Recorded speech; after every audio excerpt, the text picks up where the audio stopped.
Welcome to Zwida Media. If you're new to this channel, please subscribe. Don't forget to like, comment and share. Here's a new video for today. Enjoy.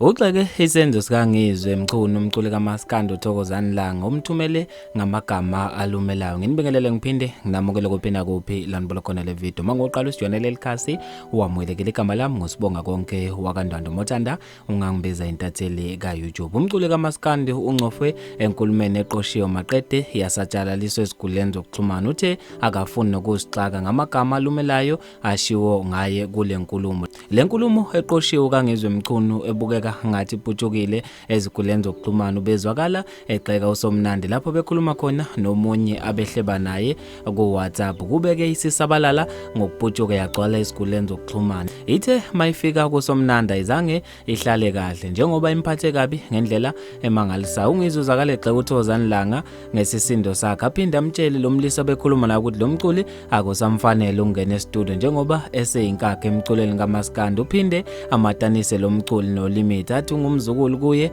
aseke isidingo sokuthi abange istudio nabantu abasebancane kangaka. Ethintwa uThokozani Langa elinye lamaphephandaba iseleze ukuphawula ngalolu daba uthe akafuna ukuphawula noma akasiboni isidingo sokuthi aphawule ngalolu daba njengoba uNgizwe Mchunu akasiyo umkhulumeli wakhe. Uthe anginawo umdlandlo wokuphawula ngalento anginawo ngisho nomdlandlo wokuphawula ngalento engibuzwa ngayo. Ngisibona futhi isidingo sokuthi kube khona engikushoyo kule nkulumo kaNgizwe. Uthe sikhona istatement engisithumele so akukho ke engakusho ngalolu daba. Imizamo yokutholakala kukaNgizwe Mchunu ayikazi iphumelele njengoba ushayelwe kuthiwa ucinga kazange alubamba kuze kwashaya isikhathi sokuthi iphephandaba lishicilele. Equba uThokozani Langa uthe kumanje uMatasa nealbum yakhe entsha kanye nenhlangano sandana kuyivulo kunjalo nje akanaso isikhathi sokunakana nezinto ezingamusi phambili. Bafethu ngizofisa mina okuzokuphala kweni ngalolu daba khona lapha kwi-comment section. Mina nje intathela YouTube